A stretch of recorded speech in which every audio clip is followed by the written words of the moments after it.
fo mi hewriki on mi landike si tawi hiɗon e jang. Min ga alhamdulillah je vais très bien. Voilà, ɗon andi ko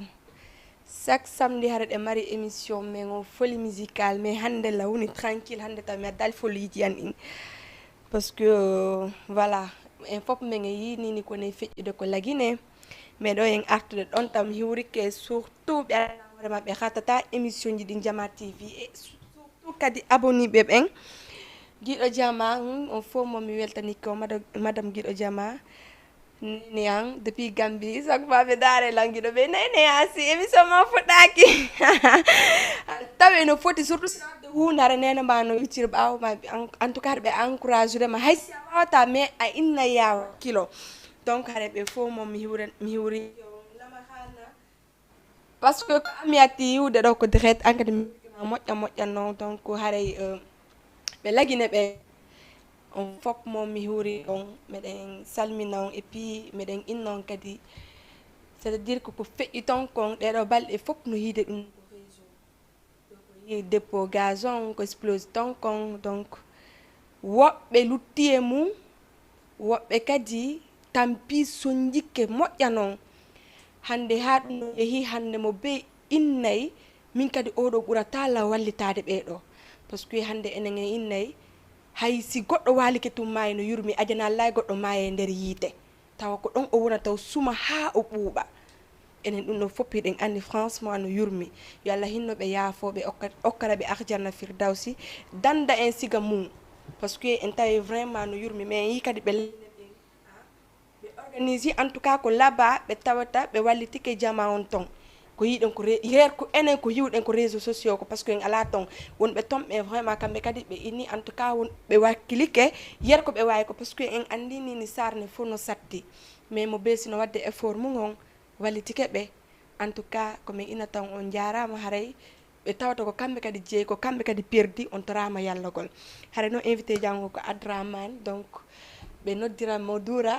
landi o expliquena e mum ko ɓuuri e wawa en yamde piiji ɗin wawa humpitagol par ce que kadi wato yejjitu ɓe Guinée ɓen woɓɓe men no Dakar ɗo na woɓɓe men déjà buy o partout Guinéen ton bonsoir Doura. Bonsoir Assi. Ça va? Ça va alhamdoulilah. Allez. Ay jang. Jam ton allez day jam. Milangi jang tranquille. Famille on. Famille on ça va menen ɗo ni menen defriyade mi anda to stayanel dori lang. No gasa.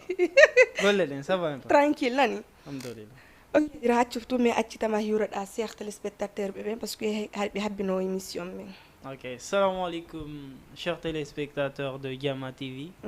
Mo kala ko hikori salminama landama si tawi woni ko jam wonton yo Allah waɗɗum. Haray iɗon suivi demande en direct e o émission Assi. Folie musicale. Folie musicale ko émission mo tawata jama on fo no wawi darugol tigi on ça détend, ça permet d'avoir une certaine évasion si tu par exemple ñallangal chauffi seeɗa ma ɗum semaine on c'est pas évident week-end on tu peux te retrouver sur Jama et puis histoire de passer un bon temps avec eux c'est très important. Merci beaucoup Doura. Doura hare yinini kone feƴƴude lagine kon mi satteni jibuyi ko Jama woni naɓude surtout ko dépôt explosi kon mi anda ko no marɗa ko wiyay ɗum ɗon. Haray ko adi kon il faut rappeler les faits. Donc dimanche hino weytude lundi on jemma ɗon explosion molnaɗo waɗi kalum ko ɗum woni centre ville Conakry ko ɗum woni capitale laguine ngal tawi noon on explosion ko yowodir ɗum e dépôt central carburant on ɗum ko tawata ko essence e gasoil e fuel ko nanditata e nama ko gollirte kon fiyo machine giɗi waw dogugol faltike ɗum ko autoje motoji avion je e moteur ji ko ton ɓe yata machine ko tawatta doge effectivement ko ton ɓe yata ɓe ƴetta carburant ɓe ara ɓe distribue station ji ɗin station ji ɗin ka distribue na hedditiɓe ɓen donc ko on dépôt soumis on jemma dimanche no weytude lundi ɗum no waɗi dégâts ji molnaɗi haray ko fewdiɗen ɗo kanko dépôt on tigi ko ɓuri kon e makko sumi hay joni hiɓe darde no ɓe maîtrisera yite ngen ɓe wawa ɗanningol ɗum ɗon haray wano équipe ji Sénégal, Mali, e leyɗe hedditiɗe extérieur institution ji boyi no yehi toon wallitagol jamaji ne wallito état on wallito cellule de crise won ɗon toon fi no ɓe ñippi no ɓe ñifira ɗum ɗon conséquence ji boyi noon heɓike hen ça y est, ça daari nini selon bilan communiqué gouvernement o nini nous sommes à 23 morts ɗum ɗon ko déplorable yimɓe nogasi e jeetati yo Allah on yurmin e yafoɓe amina plus d'une centaine de blessés ɗum ɗon ko yimɓe ɓe tawata temeɗɗe heeɓi barmeji molnaɗi e mum bononda yurmuɗo haɗa yo Allah on sellimɓe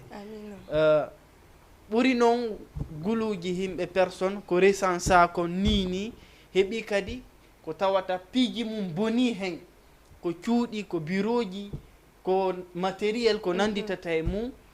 tigi tigi bonaniɓe donc c'est vraiment dommage ko waɗi kon ton c'est une catastrophe grave en fait c'est un incident malheureux mo tawata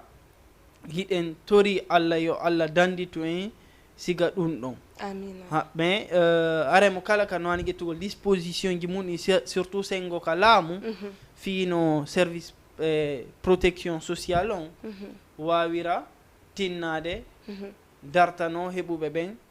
on bonunda ɗum noon ko Guinée en fof heeɓi on bonunda dura en yi kadi wonani surtout jama o kadi wakkilike moƴƴa noon wakkilike ɓe waɗi effort moƴƴay ɗum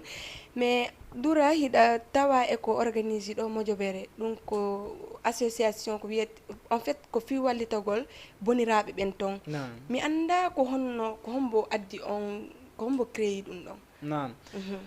en fait ko ɗum mi wiyata par rapport à cette initiative ko ɓurani men wona arugol ka yesso téléji ma ka radio ji ala fimu par ce que aray hollay o tigi haray yaltiti kono wela fi siga ɗum ɗo si waɗi pour mobiliser jamaji ɗi dara si tawi heɓay feere wallitagol ko ɓe on tigi yalta wawla koma investissa kanuɗo communication ji ɗin ko ndefere ɗo marɗen faami idée fi waɗugol o élan de solidarité tigi tigi on ko fop heɓimo guinéen e bonne volonté sa dari wano o jeune go wiyeteɗo Massaly o juste guinéen e wano jeune ɓe Siradio Malé Amidou monsieur Cissé conseil guinéen on à travers omo ɓe wiyata Wuri Calere e yimɓe maɓɓe ton heɓi anditugol waɗugol tigi tigi o initiative ɗo fewtina Guinée won ɗum ga wana o ma o fewtina bonne volonté ji won ɗi ga wana o ma o mo kala yer ko mari e yer anniye mum o ko wallitora sinistré ɓen e o bonunda waɗɗo ka meɗen par ce que hiɗa andi piji gon toon si waɗi asi hay sina an ɗi waɗi directement mais haray ɗi impact ma moƴƴa noon par ce que fi leydi ma ni surtout ma fi bani adam jamaji ɗi no hani hettinde tinno fi ɗum ɗo bien sûr par ce que neɗɗo no teddi moƴƴa ko Allah tagi en o jonni en teddugal o teddini en wala qad karramna bani adam ko ɗon tippuɗen tawɗen ko ma enen kadi hittinen daren si en heɓa e feere yer ko Allah taqinani e wo naɓanen acquis de droit toroɗen Allah yo Allah jaɓu jarna wonɓe ɓe wallitade moƴƴa mi anda gila lansuɗon ɗum ɗo si tawde hiɗon heɓude retouré mum par exemple woɓɓe nodda on inna en tout cas oɗo idée ko idée men en fop ni joni mi anda si tawi hara retour ji mum ma hay si tawi woɓɓe waɗarali ɗon e ɗon mais hara ɓe noddude on ɓen en tout cas joni minen kadi ko ni min mijorɗon ɓay onon on lancike joni warren ni nam ko Allah kon à l'heure où nous sommes dimanche no wedde lundi explosion o waɗi on incendie ɗon hande ɗen samedi ila lundi mi wawi mottodirde ga tigi tigi on min yewta ɓen anda kono min ƴettitirta nan ɗum feere par ce que ko hunde nde andanɗa vraiment kadi ko makko ordonné bien sûr est ce que a faami donc ma au moins équipe waɗi en place ko waɗa coordination gère piiji ɗin honno wona warrede haray e nder hen ɓayi hay autorité ambassade on no tawa pe guiné en fop kala ko hikkori ga no tawa retour ji no heɓade yettude Allah yimɓe ɓen no noddude yimɓe ɓen no windude yimɓe ɓen no landade yimɓe ɓen no partage ude voilà c'est bien woɓɓe no cotisude yer ko Allah ta inani ɓe ko e hoore anniyeji moƴƴi e hoore Allah yo hewtu sinistré ɓen ɓe hutora ɓe nafitora tigi tigi on retour no heɓade fes Dura e yiyeɗo boy si jonni goɗɗum kara ha hewtirta ɗum kadi ko probléme ñano par ce que hande a wata ittude 100 francs ɗimmojo ma itta 100 francs cotison ha hande on 100 francs ɗi ɗuuɗa yaha wona 1000 francs ƴetto naɓo jonnon goɗɗo on ron kadi hewtinoyde e fus mais anda on no si tawi son gayniɗo ko hombo haara directement wawata ɗi hendagol question ma on woni très importante et pertinente merci konko landiɗa ɗon hiɗen andi antécédent ji heɓike ga ɗi tawata yimɓe go meeɗi cotisugol kono hewto yaano ma cotisation waɗi hewti mais woni récupération ko ɗum waɗi ɓay men heɓide on je préfère beaucoup yen utilise nous enen koyen fop halda yo jooɗe décidé ko honno wonɗe ƴettitirande feere min acciti hen 2 numéro ɗi tawata no mari Wave no mari Orange Money ko ɓe tawata no utilise ude ɗi non application ji adda acciti woɓɓe ko tawata waɗa porte à porte jonni mo kala fiche mo tawata siya heɓi yoɓuɗo o ittuɗo sadaka ɗa wawi hay si tawi woɓɓe ko ɓurani ɗum si ɓe itti sadaka na yo ando ko noon haniri mais an fi yo wonu transparent hara traçabilité heɓoto winda inde makko nden winda numéro makko winda ko gel ara waɗen compte si tawi en gayni ɗum ɗon en andi ko ɗum ɗo heɓi jooɗoɗen en fop kadi tawano ɓen à la base halda ko ni wonɗen nawrude boɗɗi ko ɓe ɗo soit en imminay 1 ou 2 personnes ko naɓaɗi han tawa tigi tigi yimɓe ɓen ka terrain jonnaɓe ma ɗum déjà nini cellule de crise on selon hankin ko mi kon Twitter ɓe acciti numéro ka de compte mo tawata ɗa wawi naɓugol buɗɗi on numéro ko ka BCRG yata directement ɓe créé ɗum ɗon ɓe wi'i e wi'i maɓɓe si ɗi déposama ɗon haray koko ɓe hutora fi wallitagol no arrangera piiji ɗin ko fewndi ɗe ɗum ɗon noon hakkillema gére ko ɓe waɗi ɗum no an no ƴetti bon question o mi sikki ɗa wawi anniyade ɗo asi le plus important pour moi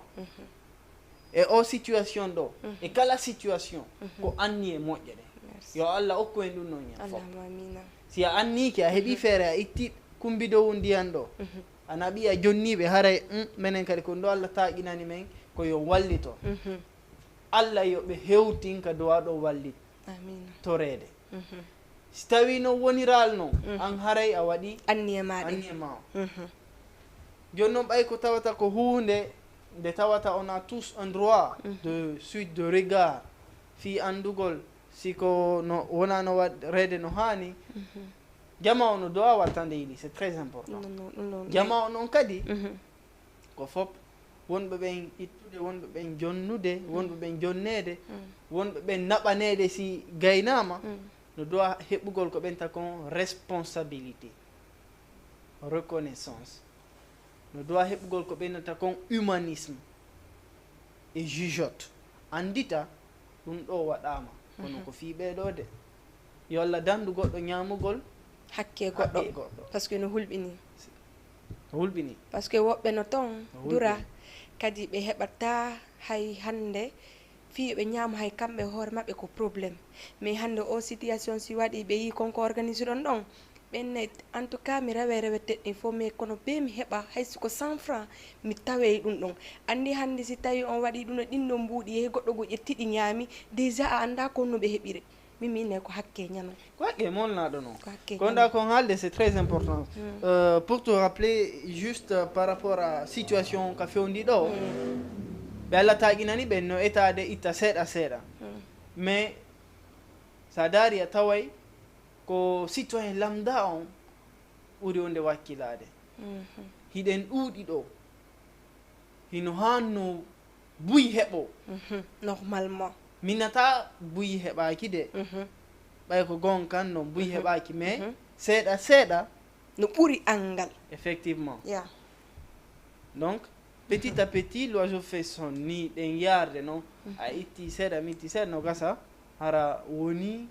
bus quoi kono tigi tigi o dal sadaka ko anni e ɗen e taga ma on jokki ko yer ko anniɗa waɗɗa wo ko ɗum noon Allah yoɓatama effectivement andi vas-y ko fewndi ɗen ɗo jamaji ɗin hino suti pigi ɗin no wonno yarde moƴƴa noon goɗɗi ɗin no yarde normalement goɗɗi ɗin ko Allah andi dura min ko wallu en ɗum ɗo yara normalement ko nu ngalɗinilan ɗon seeɗa en arte mais ko fi yewtere noon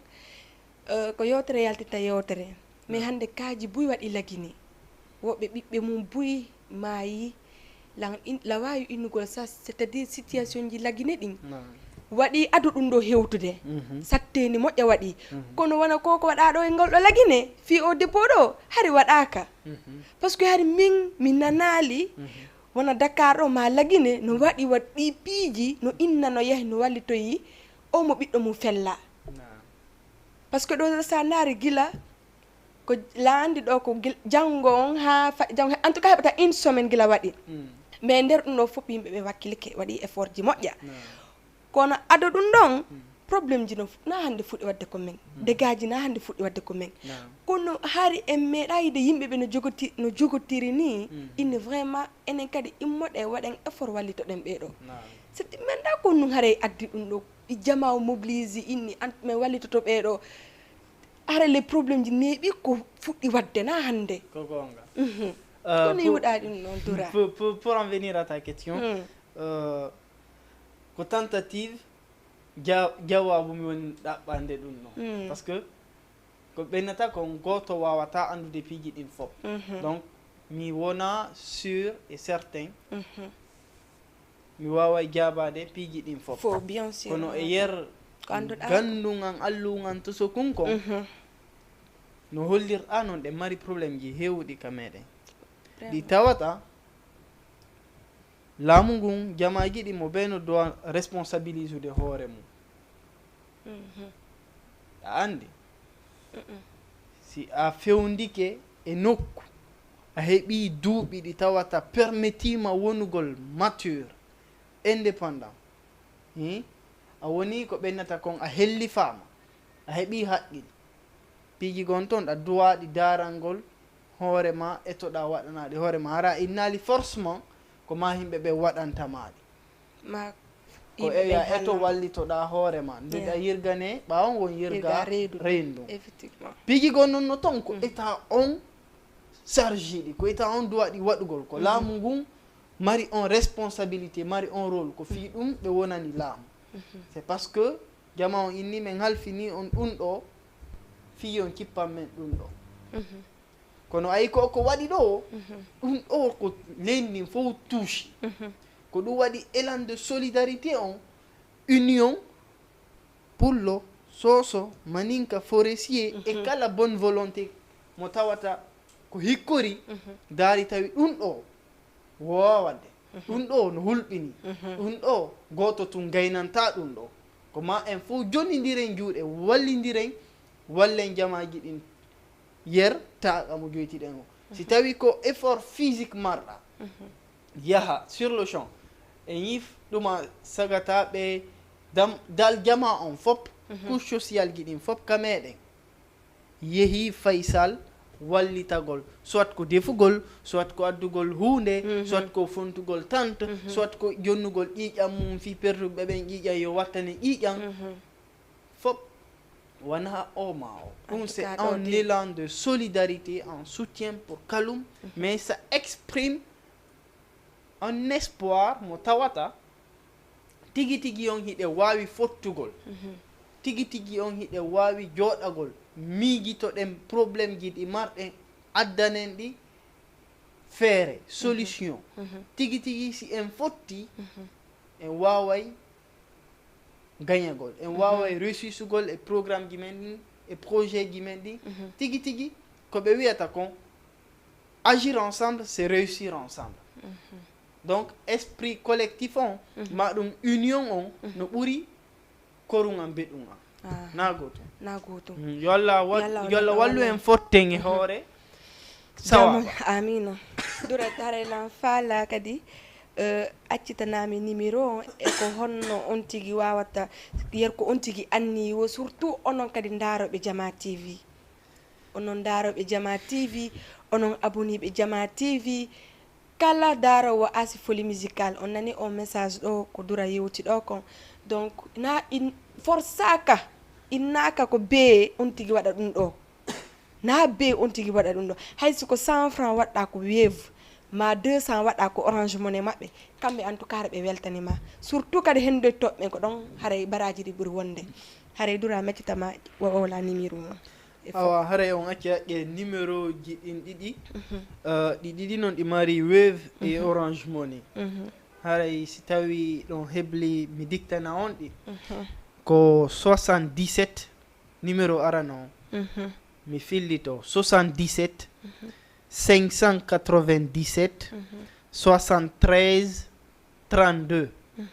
77 597 73 32 numéro ɗi mon ko 78 011 91 14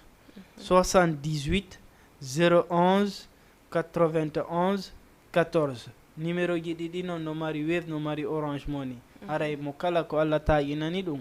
no wawi hewtingol ɗon haray yo Allah jaɓɓu jarna amina juste non précision ɗum ɗo c'est juste pour un laps de temps ko sa'i ko c'est à dire fenêtre de tir mo marɗen o no fanɗi ha donc yontere maximum ma ham mardi mercredi au plus tard haray ɗon c'est fini haray jama on koma arrêta waɗa kontigi ɗin naɓa inchallah par ce que koko hatton jina joni andi ko urgence ya famike donc ɗon somi famike ko ɗo ko ha par ce que hande déjà ko samedi dimanche ha lundi on en tout cas ha mardi mercredi on au plus tard haray menen ko arrêté ko ɗum ɗon annimo ok voilà ayi au début on s'était fixé le week-end là fi artingol ɗo mais no wodi déjà ɓe tawata no ka terrain noddituɓe men inni wo yomen habbo hamɓe wawa men tawtugol e programme o mardi au plus tard mercredi si Allah jaɓi yer ko heeɓi wo yo Allah newnan jamaji ɗin ɗum ɗon hewtoyaɓe amina dura non dernière question ngam parce que ɗo andi la foliji anningoy no arde kono ɓayɗon andi ɗum ɗo ko yewtere série ko ɗum ɗo min wata yewtude ha min gayna après arte noon ko folie musical joni o yi ɗum ɗo koko format ɗo no foti ha dura ko no wawata torade yimɓe ɓen c'est à dire ɓe kontin hay si tawi na fi o situation ɗo tun hande laguine ko min yimɓe ɓen boyno soñji par exemple sa yi Mariam Touré a sive Mariam Touré ka sa yi ko woni wadde kon o yaha witta yimɓeɓe ko woɓɓe hara no hawtide hay nayyi ndiyan ko ɓe yara hay si hattali hay si tawi o koko organise ɗon ɗo koye ɗum ɗo miiji ɗon hattugol haray mi anda ko no marɗa ko toroɗa jama yo continuer ni c'est à dire wallitogol ngol quoi parce que si tawi yeehi ha ni hande kadi ala ko goɗɗo ara ɓisso hakkude men min mi innay e ideyan o haray mi anda ko no marɗa ko toroɗa yama jama on ɗo haray on wacci haƴƴe tum mi rappela anecdote goto ko anama ko taali sondu woturu no woodi nduɓe wiyata colibri buru nden ko huɓɓuno yite huɓɓi ka burure leɗɗe ɗen fuɗɗi sumugol kayru ndu immotono ndu yaha ka caangol ndu ƴetta ndiyam ka hunduko mayo ndu wara ndu akkita ka burure dara si ñippay ma siite ngen ɗan to si ñifay dal après jamaji ɗi landi ndu kuncolum fanɗu ko ndu wonɗa wadde ɗon essaye wonko wonɗa wadde ɗon a gaynay ɗanningol ngey yite ɗo a yino nder burure janɗiri so ndu no wi si tawi woni onon ɗi jamaji ɗo fof mo be mo waɗi no mi woni noon waɗirde no kayru sondu ndu woni noon waɗirde mo be waɗi yer ko wawi ko yite ngen ɗanoto darale tawa ko gonga c'est que ko ɗum woni waɗugol ko wawi ko ko woni ɗon e ko jogori ko est ce que a faami ko fewdiɗen ɗo no ɓurda ko annaw wayi noon est ce que a faami mais si tawi woni mo be waɗi devoir mum o hay goto landota ko droit mum jamais est ce que a faami waɗira noon kadi fi Allah parce que c'est ce qui est important kala ko watta eto waɗira fi Allah hakkunde ma e Allah on ko ɗum noon ɓuri moƴƴude yo Allah wallu en tawata ko waɗirten kon fof o ittana en toon beleɗe amina ko ɓe wiyata prétention e ko nanditata e ɗum o walla en o waɗiren ɗum fi Allah ko ɗum andi ɓe landino senali accu waƴƴede non vas-y si tawi o meeɗi waɗugol goɗɗo goɗɗum o wi o meeɗali waɗugol goɗɗo goɗɗum ɓenimo fiyono o inni si o waɗanima goɗɗum ma si o waɗima goɗɗum kanko mo andi ko hoore makko waɗa ko hoore makko waɗani ko sagesse molnaɗo noon se wawi gollirgol noon wonɗen hakkude jama wonɗen enen tun yaranen piji ɗi nunɗal bela jo ko Allah wallito en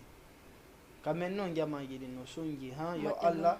ɓeydu fabade heɓen tigi tigi laamuji celɗuɗi amina ko daro dartano jama o ko non arrange tele effectivement mais c'est très important hay si hewta ton kamɓe si hewtal taw kaɓe waɗa mo kala à son échelle mo kala ko fewndi ɗon no wawi waɗu ko o wawi etade yer mum on dal Allah wallito en en tout cas Doura merci beaucoup kadi ko notiɗa invitation o ko min remerciata on mi remerciema a si moƴƴa mi remercia jama e jamaji wonɗi darde en ɗin fof mo kala ko woni jarama moƴƴa mo kala ko woni jarnama mo kala ko woni yo Allah faw ɗum jaam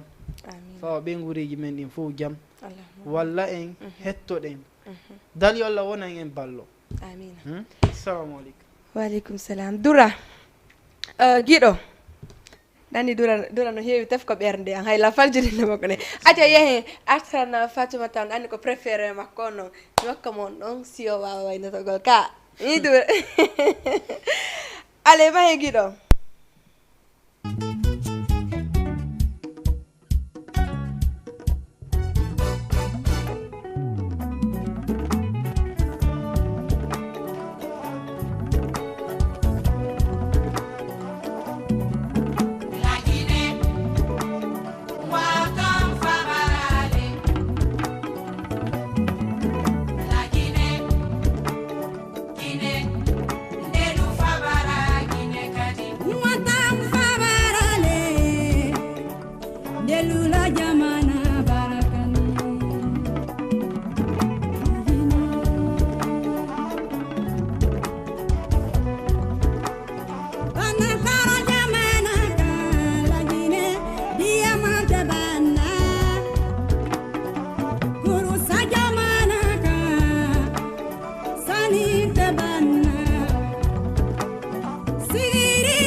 xaar ñu waa wóolugol tranquille mais waawa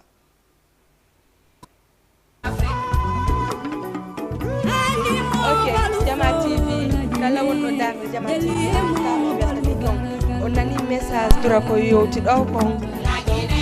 min jeeji on parce que ɗum ɗo na probléme mo onon ɗum na probléme en fait na probléme aɗen menen ɗo to ko probléme lagini fop kala wiyaɗo ko soso ma ko maninka en tout cas on fop mon haysiko sansa emminiren juuɗe wallitoɗen foolen komen et puis ɗum ɗo kadi kontina par ce que ɗen suddi situation ji buyi ino wadde lagine komen aɗana ɗum ɓura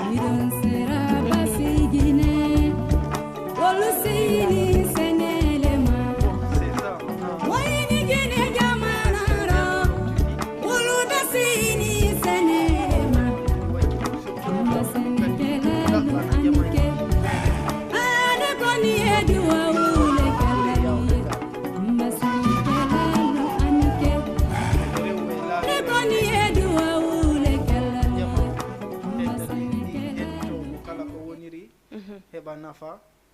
ko wona kon okay. heɓede lendin e golleji lendin tigi tigi mo kala no hani ko fewdiɗen ɗo wurugol gurdam moƴƴam surtout kam mum parce que sa yi yimɓe ɓen fayda tigi tigi on ala tabitude joni mo yiɗa o ko sago mum yahay tun c'est parce que ça va pas à la maison si tawi kama sa fini ama paki no dépensira hoorema ma paki no dépensira ɓeygurema ma paki no ɓeygurema ñawdiro tigi tigi on tout est là ba inaka fof on luxe ɗo mais hara au moins base on no woodi quoi o tawata tagaɗo fo no hatton jini wala gol ha moƴƴa e suudu moƴƴuru heɓa nguure heɓa cellal heɓa paix du cœur bonheur fo no handi e ɗum ɗon tigi tigi on leɗɗen laamuji ɗi no dowa katade ɗum ɗon ñiiɓa ka meɗen quoi très important en tout cas merci beaucoup ko durami wawno invité jango donc la marque ɗi invité mo ƴettaten ɗo joni kadi artenno ko folie musicale parce que le woni so allez Guido Junior Barry Mahi let's go c'est bon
Eh, awala ni no lanniri yo. Mo be si. Gol jani alpha tigi. Yo artir lagino no artiri wo. Est-ce que kanko yorma ko dum moƴƴanay mo? Alors, Rodizi DJ Mout international. Lamine Prési. Beni asi mini nam. Wo hibe nodditi communauté guinéen non fop. Ko dimas do. Déjà don andi ko jango. Ko on to do watta pour fetten enenge mabbe. Ko voyageur. Et le 31 décembre kadi. Hibe nodditi ton kadi. Don e voyageur. Ba non nini don andi ko jangol wona. En tout cas mo be wonde couple mu ngon. Borno ha mo e bi don andi nini kala kon tigi borni wawe yadude mu. Rodizi, DJ Mout, DJ Lamine Prési, hein? Hibe nodditi kadi kanko e Sister Asi e kanyum mak en tout cas me wel d'accord mi hala inde makko. Giro mi hala inde makko de. Mi hala inde modi ande. Sinon iti hibe nodditi tous les mercredis kadi donc auto yejitu ko almadi. Voilà. Donc en tout cas so yehi e dimanche do voyageur so landi ke betum déjà be expliquer et puis voyageur honno almadi ko be wadi to tout mercredi on hara ko soirée guinéen on yimbe wonbe classe yehi. Donc on fop mo hidon invita dimanche do are noto de me soutenembe modja woto yejitu kadi événement striker on ko hande ko jama o nebi arali kon fop ko hande woni événement makko déjà mi gayni do hila yaade ton yo fop habbito dan are soutene mo kanko kadi hidon andi ka ko hala pular gido adanan kadi junior mi fala ka no image junior bari mi ko image hango mi fala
awala ni no lanniri o min haray andi souvent ko ɓe expliquanta jaman kon simi addi ɗo yewtereji go ɓe nelan si hande kirdi a wadne kadi habbele ɓe expliqué nan ɗo goɗɗum ko heɓon ko jalon hande kadi parce que souvent simi explique oɗon o innela asi andi ɗe hiɗi c'est-à-dire ɗe hiɗi ko woni leaks an kadi ɗe yiɗi ko haala mbuɗi tun haalata wadne kadi ko haala mbuɗi mi addi giɗo sa yoɓa Allah noon ko mi haalata secret o ganko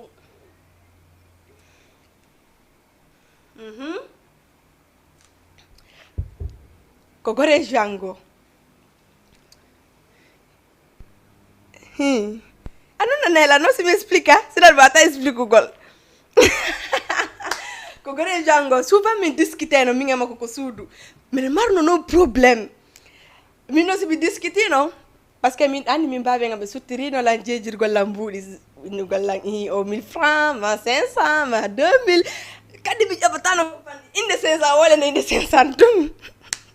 mi memata onno gore jango tawi mi sonkey saabu coñci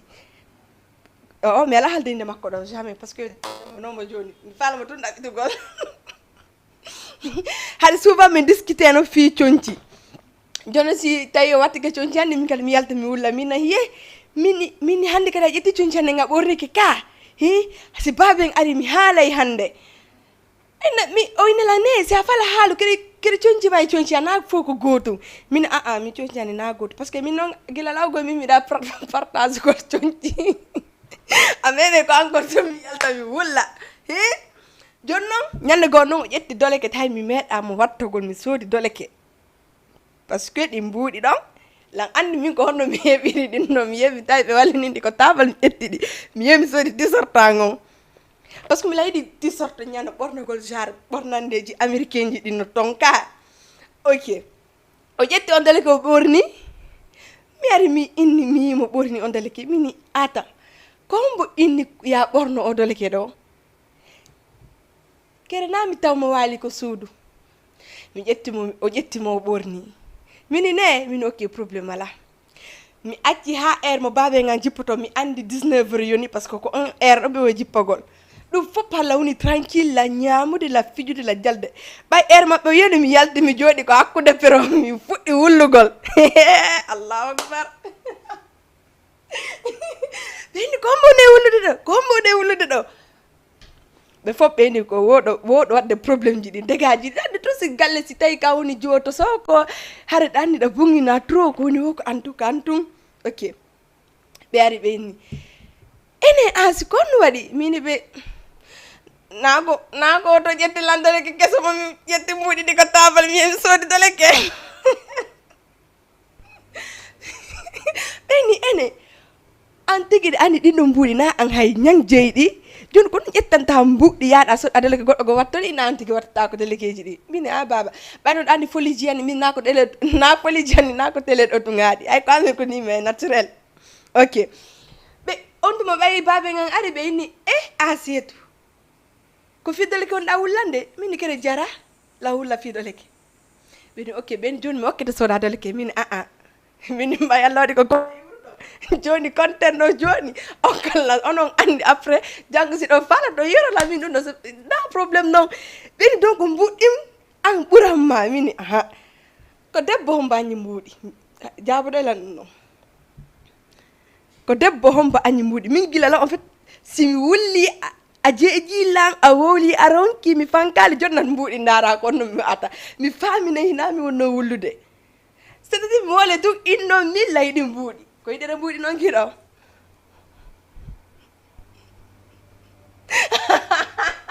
woko nawnare mbuuɗi ok jonno noon mbeɗo kirim go kadi giɗo arte par ce que hande guenen ɗo rapidement yehen tawoyen ɓe hande ko concert par ce que landi nini woɓɓe ɓe no rangi toon par ce que 22 heures yoni et puis jama yo wattu argol law concert ji ɗi fiji ko fijite ko après mo be hoota law yaha waalo mais enen ɗe mari probléme c'est à dire e yehe concert dara ɗe waɗen croiser les bras ni haɗa ɗe darde artiste jon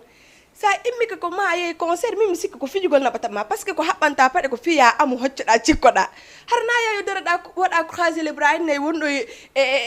c'est à dire waajogol ene ɗe mari on probléme ɗo jamais yehen enen kadi ko jonata artiste jon ko hore pojon force fi yo henno yo énergie makko yo wonu so enen e hoore men en amay taw mo faami enen e hoore men en amay c'est à dire okke mo kankadi no amira o yeey woni so tun kankadi o wona so kono enen e yeey tun daro den do enen habim yaro to artiste jon do yima no paga e dow har enen en dari c'est quoi ça Guido, est-ce que ça c'est normal? C'est pas normal ka. Voilà, mo be yo choro yo. Ale mai.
to DJ Mout disi Lamine Prési ɓe nodditi janggo ɗum ko dimanche le 24 décembre ɗon e voyageur tous les mercredis kadi hiɓe nodditi on DJ Atra Lamine Prési Sista Asi kanko rodisi ɓe nodditi on kadi tous les mercredis ɗon e Almadi classico ton yejjutu ɗum noon kadi are souteneme par ce que en tout cas mi yeehi mi tawi ton no woni classe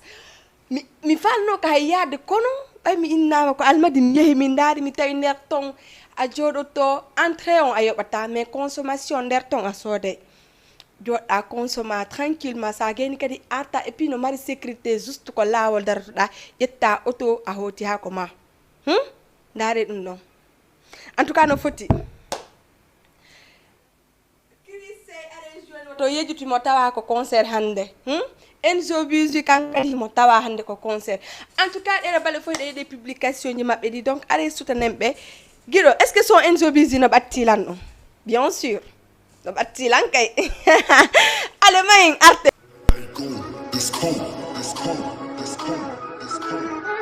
I'm about to get real disrespectful in this motherfucker.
God, let's prove it. Busy ka dope is the best ka they eat. Mindung emong, no se lose. Yes, se lose. I'ma get it boy, my mom busy boy. Dama lay eat it. Dem mu bigis, jam mu ci eat. Dug good gis, who it is. Fuck to my ball, ben bullshit. Urban and all life for the same thing. But when I down, gonna dego. Represent 7 grand of Arafat Diso. Wait, nga xam ne pël bi am na beneen job. Loolu jàpp barana koko. Aborabe hey fools, hey kami aborabe hey fools, mindo mi aborabe hey fools, yeto mi aborabe hey fools. Aborabe hey fools, hey kami aborabe hey fools, mindo mi aborabe hey fools, yeto mi aborabe hey fools. Aborabe hey fools, mindo mi aborabe hey fools, hey kami aborabe hey fools, enemy aborabe hey fools. Aborabe hey fools, mindo mi aborabe hey fools, hey kami aborabe hey fools, enemy aborabe hey fools. Yo fuck. Aborabe hey fools, hey kami aborabe hey fools. Mindo mi aborabe hey fools, yeto mi aborabe hey fools. Aborabe hey fools, hey kami aborabe hey fools. Mindo mi aborabe hey fools, yeto mi aborabe hey fools. Aborabe hey fools, mindo mi aborabe hey fools. Hey kami aborabe hey fools, enemy aborabe hey fools. Aborabe hey fools, hey kami aborabe hey fools. Mindo mi aborabe hey fools, enemy aborabe hey fools. Yo fuck. Yo, c'est clair. Mon père du Carrefour Gremou. Le game mérite plus que ça. Ça mérite de dépasser les frontières. Non là, oui. Ka. Andi Guido ko no woni miron ko famugol. Enzo yimu ko yimata kon. Oni wo mo beyo heji ko furgre mu. C'est-à-dire mo beyo heji ko furgre suudu mu. Ko gomba jeydu ndo. Hi? Ni ko don mi humpa ko heddi ko dun lang no gasa mi famo ye après so si mi invite mo do explique no gasa dun no mi famo ye Enzo mi inni c'est-à-dire ko honnu innanda dun no min ko dun no mi fala andare lanni Guido ankadi de be dandi ko siddo ma ankada bamba nemo en tout cas yestene Enzo Music so makko kilima ko déjà on yo yalti yehe soutenir mo okkomo force abonne donc page makko partage like on gonko be nata ko tapoton écran on wona tapoton ton écran on ko live Guido dande yehe couvre événement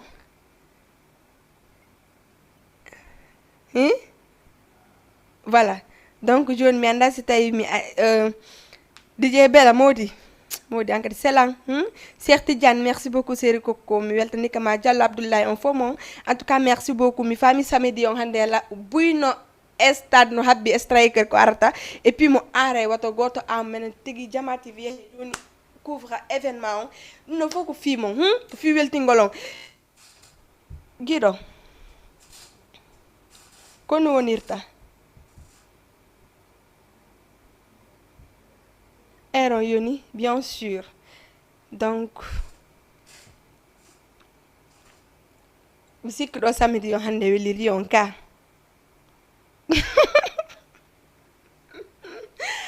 adana clip alkazayan simi ami onno bernande walike après no mi ara no mi wayni to parce que dans les me couvre événement wato yejutu no ay pi mi hali tike mi hali ye ko conseil extrait que soutenemo parce que dans andi ko hande publicité wala do foppo non kadi tigi on yi en tout cas mi ngom mi na bore gido jama e caméra ji din allez adana don clip mi am tranquillement mi arami mi wayni to non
Love man ko bernde woni hey gido imagine si mon artiste jo Imaginez si mi wonno artiste jo et puis mi arata mi classe artiste be wonɓe famille kinaɗe ɗo sadi ɓe mari talent ara fus ɓe ala woto mono noon iɗon andi asi la bombe de énergie no ɗo fimon juste mi sutana on ono surtout nouvelle génération wonɗo Dakar wonɓe Dakar ɗo ɓen Bobo Dansal kanka do majini do to yimbe ben mi yalma to kayida préparer goɗɗum oto yejjitinomo mari concert ñano Gambi kanko Bobo Dansal falaɗo mi yiwde ñeñande yo Gambia yiyamo en tout cas merci beaucoup ko haɗo waɗen arde on fof momi weltani ko surtout ƴettuɓe tammo ndaari émission ngo folie musicale andi ko chaque samedi ko ni wonirta mais bon hande jam halan andi ko événement striker on ɓe hawji kagiɗo hande ɗum ɗo mi famina probléme min kadi ko ɗum ɗon ɓurantamen aron heewo souteno yimɓe souteno artiste jo hara wiwani ha lagui no nanomi mi ari Dakar non enen kadi te jaɓa ɗum ɗon Big One champion merci beaucoup on fof momi weltaniki on kesso CFA on fof momi weltaniki on en tout cas mi mo be ko jooɗi ɗo mi waɗi on câlin sina woɓɓe goo sina guiɗo jama alors mi waɗi on gros bisou saga andi mi sibi foti ke émission saga nayo mi yo mi acci on parce que are ɗon dardela miɗa taw wulɗe ɗo mais yehen fotten hande ko stade yehen sutene kanko striker et puis himo makani on yiñannen ko indi ko wo himo déjà jamo fu no andi to duta sek ɗon tigi guiɗo merci santé culturel duta sek kanko duta o mi ala alde ɗum no abbala mi laɓɓina ɗum noppi Allah fo mi laɓɓina ok en tout cas are minen habdi on ɗanno mi lamari la wawi wonde la woni trop min la woni trop comédien jo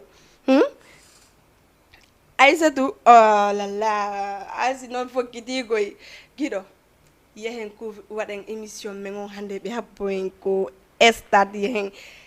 ton e extra kanko striker mi ala alde ɗum no tuta sek mbang allez merci beaucoup on fof mo weltani ko équipe Jama TV on fof mon si vous be Jama TV surtout wonɓe ko mon hino darde André ko télévision mo Jama TV